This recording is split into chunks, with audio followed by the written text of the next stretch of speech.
So did you know that the virtual tour link that realtors use in the MLS system to syndicate out a presentation of a listing, the virtual tour link is dead?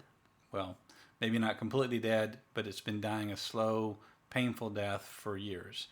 And the reason why is that a virtual tour link essentially is an invitation to leave the website you're on and go somewhere else, your virtual tour.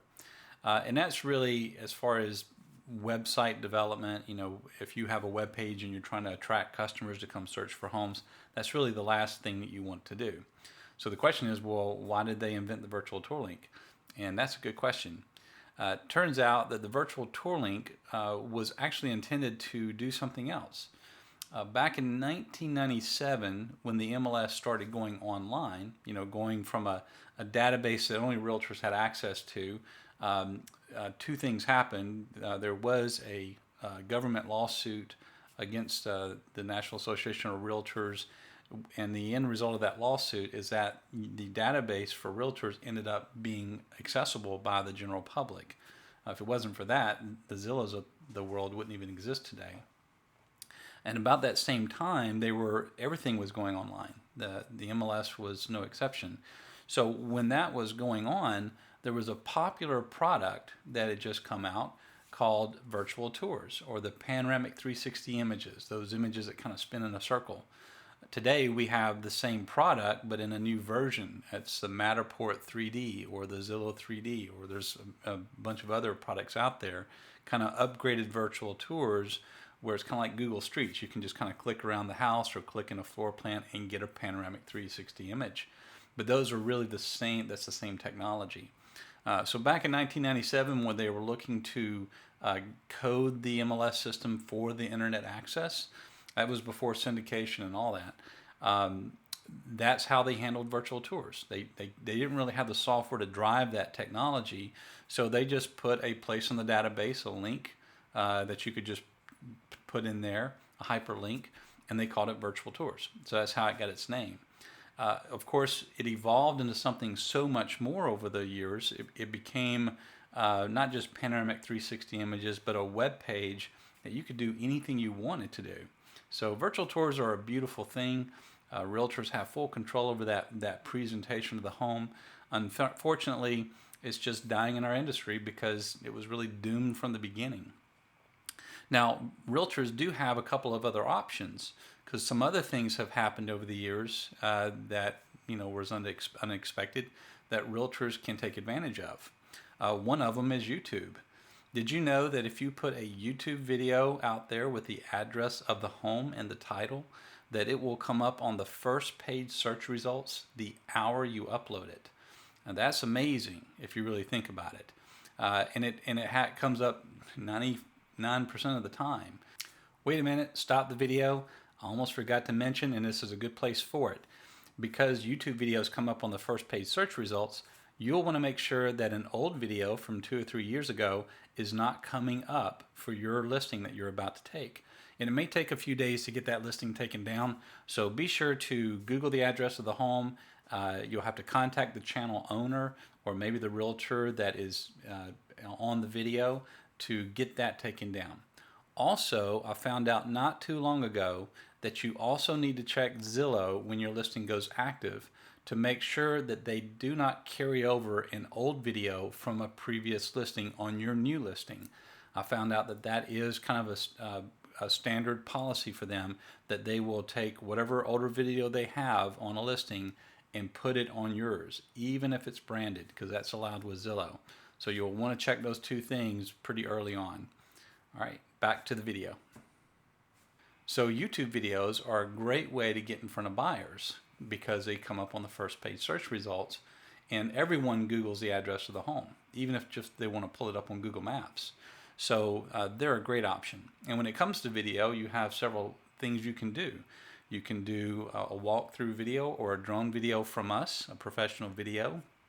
You could do kind of an agent virtual tour where you could have a fellow agent follow you around with an iPhone, and you could do a virtual open house on the property.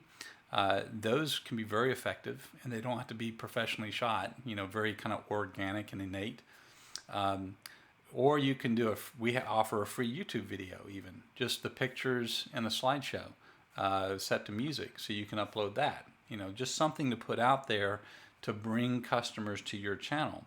And then once you get them to your YouTube channel, you could do some creative things like create a playlist for each community you work in and put all your listings in that playlist, or other videos you find online that are relative to that neighborhood, maybe a festival that they have once a year, or local businesses and part of the lifestyle.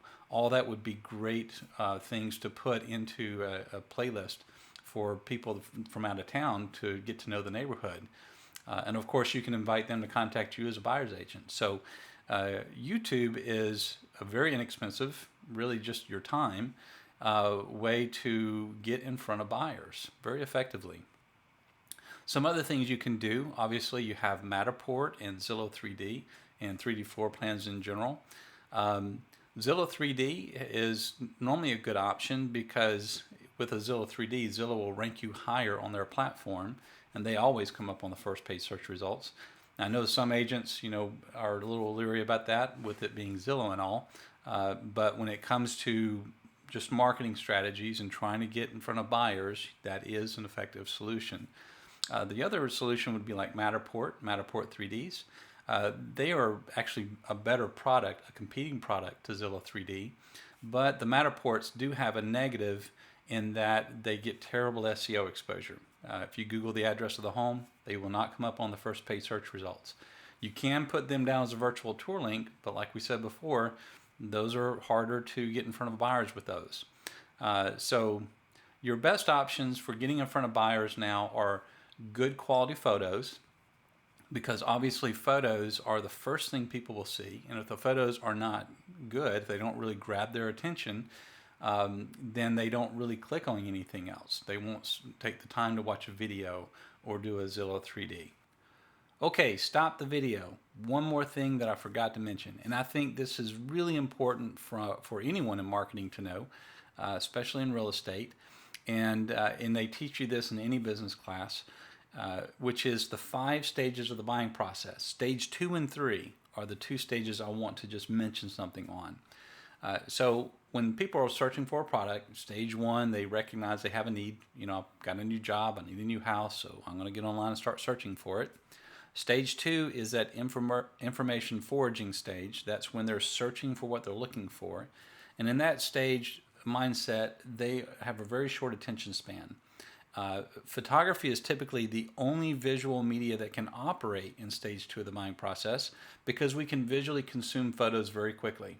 I can scan 35 photos in an instant and decide whether I'm interested or not. But then stage 3 is when you have their attention. The photos have done their job, they're interested, and they want more information. They're Googling the address of the home and they're looking for it. Well, when they're in stage 3 of the buying process, and let's say you have a YouTube video out there, they will watch a video if it's 3, 4, 5 minutes long. If it's good, they'll watch every bit of it because they're interested.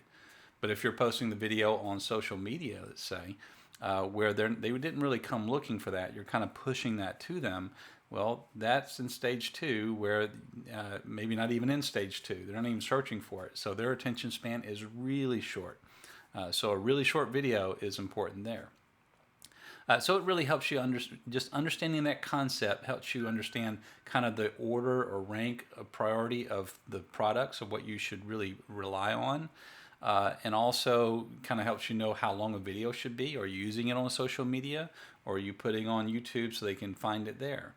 So it's a really good concept. All right, now back to the close of the video. So those are your options. Just wanted to kind of throw this video out there just to give you some basic understanding of our products, kind of how we rank them, which is photography being the most important, then video, then Zillow 3D, and then Matterport because of the SEO exposure. But if you have any questions, feel free to give me a call. My number is 615-739-3164. Thank you.